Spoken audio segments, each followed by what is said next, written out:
It's nice to talk to somebody that does newborn stuff because I've tried it. It's not my flavor. Easy. No, it is a lot of planning that you don't foresee right away.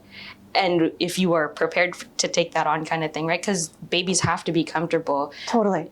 Do you work with fresh newborns? Generally, I say like 7 to 10 days. Mm-hmm. Obviously, the pandemic has changed a lot. Yeah. So like during the wave of shutdowns where we were closed for 3.5 months, I had 3-month-old newborns. Mm-hmm. I just had to adjust.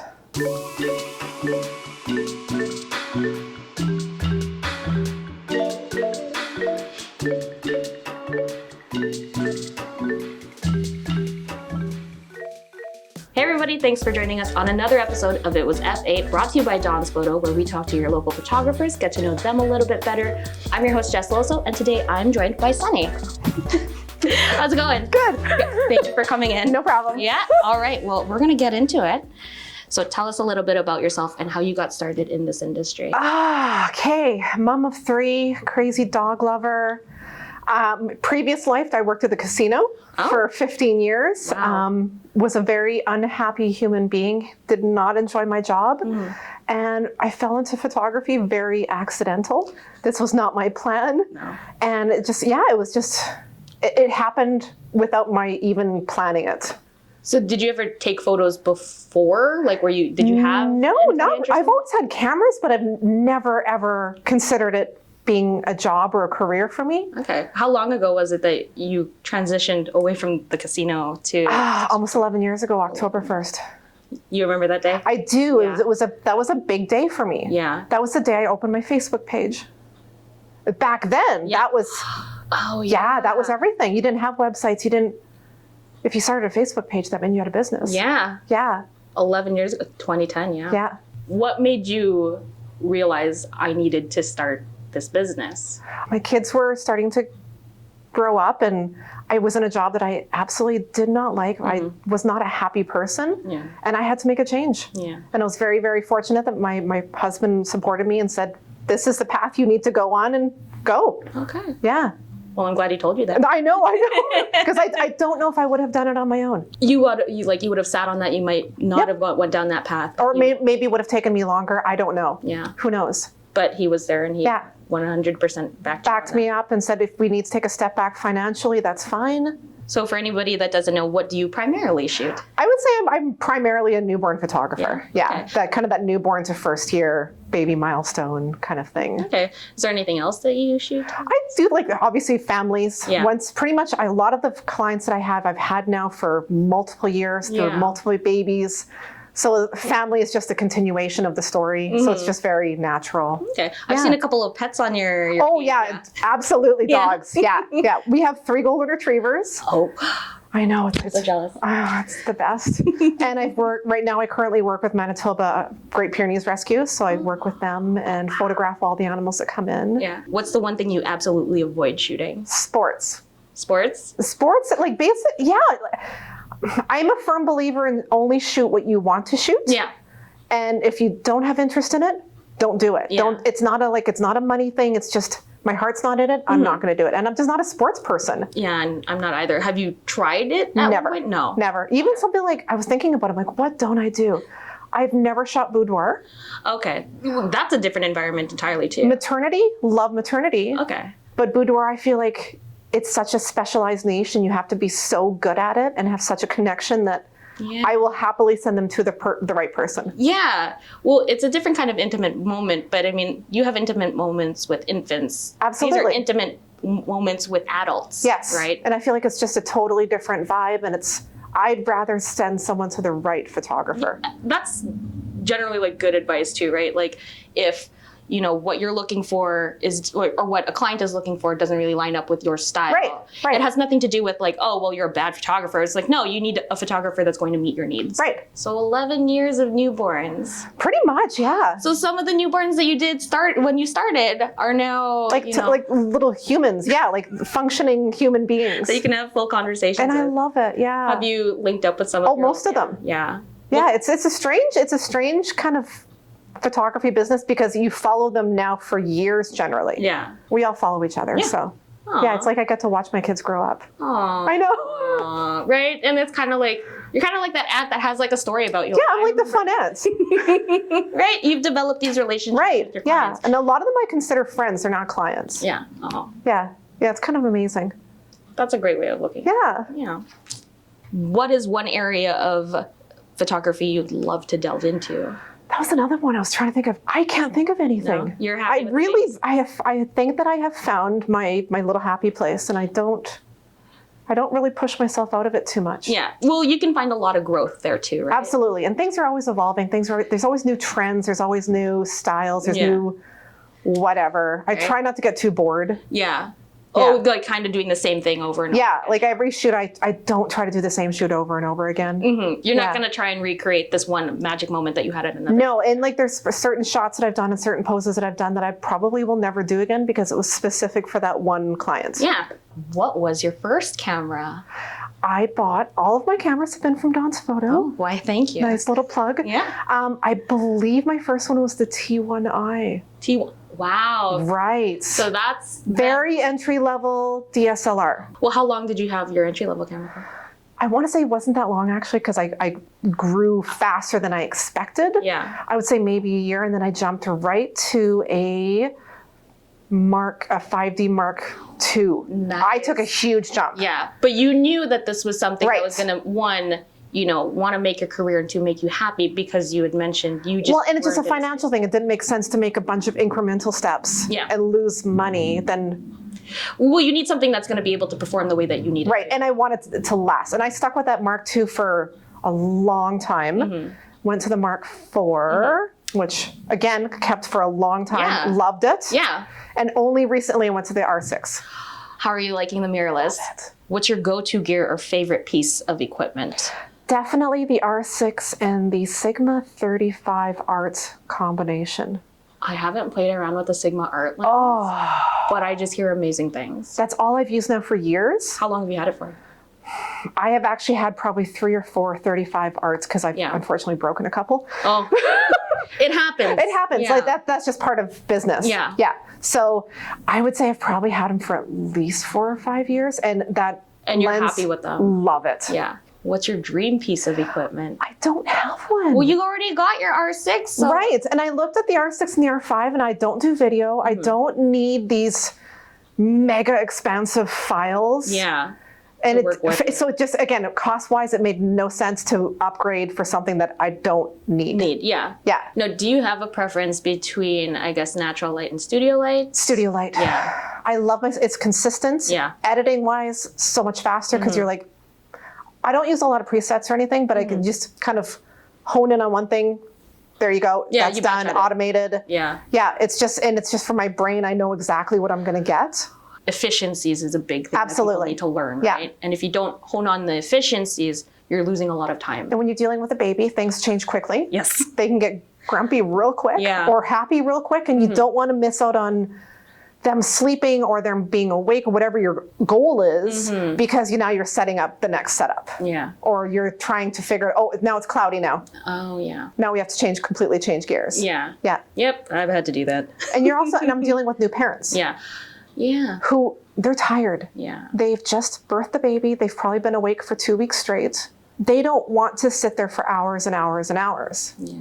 So I want to get it done as efficiently as I can. So I'm like, now you can go home and nap. What is your favorite place to capture or to enjoy? For capturing, I would say my studio. It's my happy place. Yeah. Even during COVID, when we were in lockdown, I still found myself going to the studio and just sitting there. Really? Yes. Yeah. Because it was like, I don't have to worry about anything else other than my work in there. Yeah. That's my place. Yeah.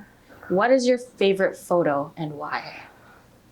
And it can be of yours or another photographer. I love these questions because it really made me think. Yeah. One that I probably cherish a lot, I'm going to give my studio partner, Ian McCausland, a shout out here. He was doing a headshot for me for a project for another company. And he was supposed to just be doing a headshot of me wearing this specific shirt. And I just happened to have my dog at the studio that day. Yeah. And my dog jumped on the couch with me and just licked my face. Yeah. And he caught that. And that is the photo that sits on my desk in front of my computer. Aww. He passed away afterwards. And it ended up being, even though I take photos of everyone and their dog, I didn't have a photo of me and my dog together. Really? Because it's just one of those things. Like I take 1,000 photos of my dogs, but I didn't have a photo of me and my dog together. Yeah. And that was the one time that someone captured like a totally unposed real moment. Candid moment. Yeah. And I love it so much, and it's probably going to be on my desk forever. Forever. Yeah. At your studio. Yeah. Aw, that's really sweet. I know. Thanks, Ian, for doing that. Shout out, Ian. What is your ultimate photography goal? I hope to be doing this for as long as I can.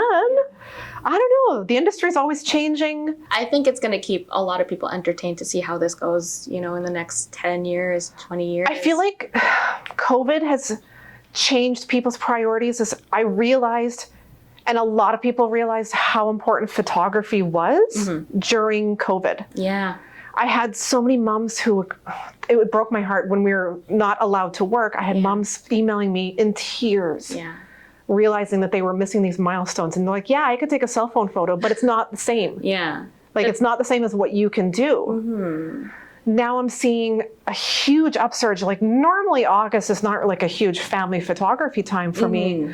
But now people are like, oh, my parents are from Ontario. Yeah. Can you please capture us? Because it's been 2 years and we don't know what's going to happen next. It's weird to think that it's been that long for some people, right? What's your craziest story related to Again, this was a really fun one that you asked. And I was trying to think of over 11. I haven't really had like anything super chaotic or mayhemy, but I had one recently, and it was one of those ones that it just keeps going into the back of my head. I recently did a newborn shoot, and it was for twins. And this client had reached out to me on Instagram, and she had kind of given me a bit of a backstory, and it was an incredible backstory. So the backstory was 9 years of infertility, multiple losses, multiple IVF. They ended up successfully going to Cyprus, of all places, south of Turkey, during a pandemic, doing IVF. Yeah. I guess successfully getting pregnant with triplets.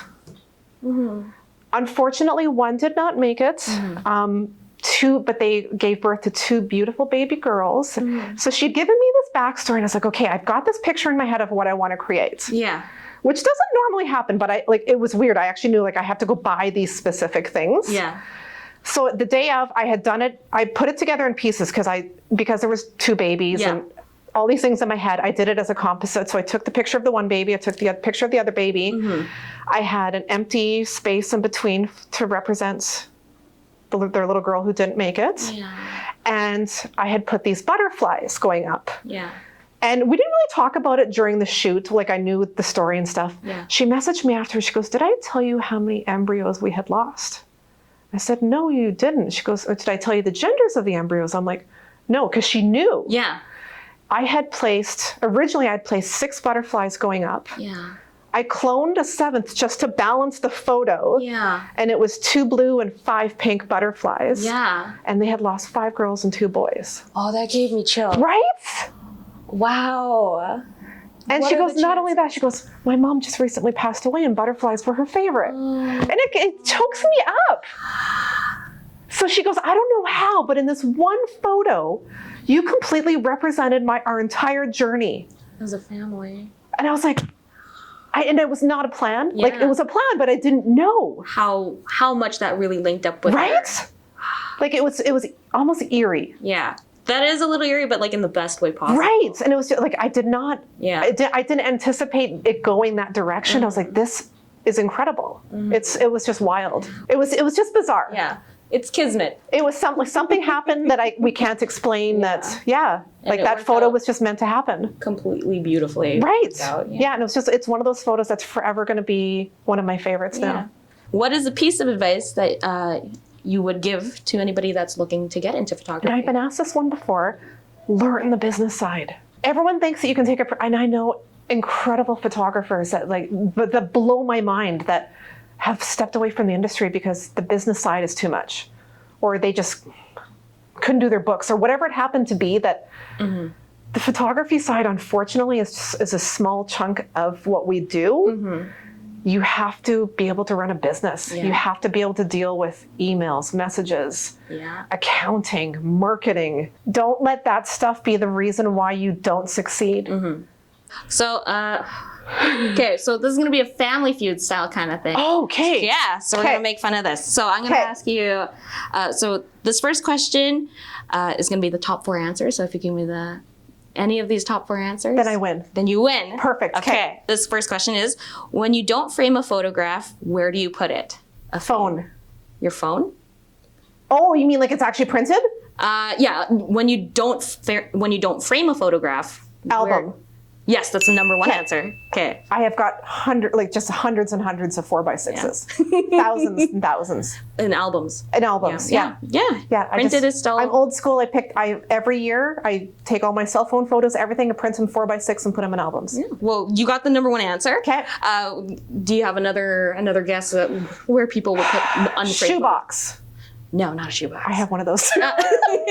But they're great storage. Yeah. Oh, I don't know. So the second answer is your wallet. People still do that? I don't know how. I haven't done that in years, so I don't know. Okay. Your fridge. I don't do that either. Okay. No. And your computer. Well, obviously, yeah. Okay, I'm gonna ask one more question. Okay. Name something people like to take photos of. So what's the number 1 answer? Their pet. Surprisingly, that's not one of the first 5. What? Yeah, apparently not. Not pets. No. Not. I call bull on this one. What's the number 1 answer? I'm gonna say, their kids. Number 1 answer. I was gonna say food too. Throw out another one. When they're on vacation, like landscapes, like scenic photos. I'll group that in with sunsets. Okay. Oh, sunsets. Yes. That's a solid one. Yeah. Okay. Yeah. Oh. Yeah. What else? Okay. Now I'm curious. Okay. Well, throw one more out there. Give me a hint. Kind of relates to children. Family? Yeah. Okay. Oh, so yeah, it's kind of like in your realm. So yeah. Okay. Well, you did good. Thank you. Yeah.